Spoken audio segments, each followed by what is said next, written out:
ಮಂಗಳೂರು ಮಹಾನಗರ ಪಾಲಿಕೆ ಚುನಾವಣೆಗೆ ಕ್ಷಣಗಣನೆ ಆರಂಭವಾದ ಹಿನ್ನೆಲೆ ಎಲ್ಲೆಡೆ ಅಭ್ಯರ್ಥಿಗಳ ಮತ ಪ್ರಚಾರ ಕಾರ್ಯ ಭರದಿಂದ ನಡೀತಾ ಇದೆ.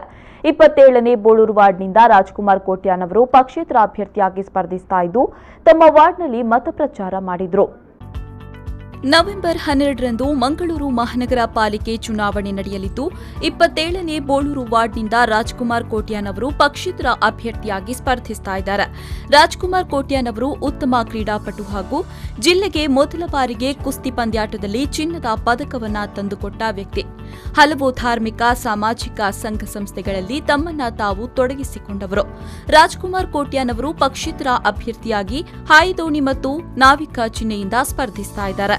ಮತಪ್ರಚಾರ ಸಂದರ್ಭ ಮಾತನಾಡಿದ ರಾಜ್ಕುಮಾರ್ ಕೋಟ್ಯಾನ್ ಅವರು, ಇತ್ತೀಚೆಗೆ ಭಾರೀ ಮಳೆಯಿಂದಾಗಿ ಹಾನಿಗೀಡಾದ ಬೋಳೂರು ವಾರ್ಡ್ನ 30 ಮನೆಗಳಿಗೆ ನೀರು ನುಗ್ಗಿ ತೊಂದರೆ ಉಂಟಾದಾಗ ಅವರ ಕಷ್ಟಗಳಿಗೆ ಸ್ಪಂದಿಸಿ ಹಗಲಿರುಳು ಅವರೊಟ್ಟಿಗೆ ಇದ್ದು ಸಂಬಂಧಪಟ್ಟ ಅಧಿಕಾರಿಗಳಿಂದ ತಲಾ 10,000 ರೂಪಾಯಿ ನಷ್ಟ ಪರಿಹಾರವನ್ನ ಸಂತ್ರಸ್ತರಿಗೆ ಕೇವಲ ಒಂದೇ ವಾರದಲ್ಲಿ ಸಿಗುವಂತೆ ಪ್ರಾಮಾಣಿಕ ಪ್ರಯತ್ನವನ್ನ ಮಾಡಿದ್ದೇನೆ ಎಂದರು.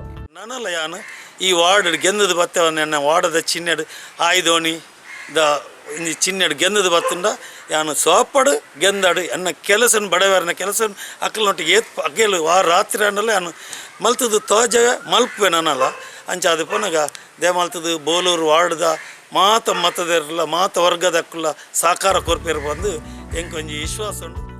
ಈ ಸಂದರ್ಭ ಹಲವು ಕಾರ್ಯಕರ್ತರು ಮತಯಾಚನೆಗೆ ಸಾಥ್ ನೀಡಿದರು. ಶರಸಾಲ್ಯಾನ್ V4 News 24/7 ಮಂಗಳೂರು.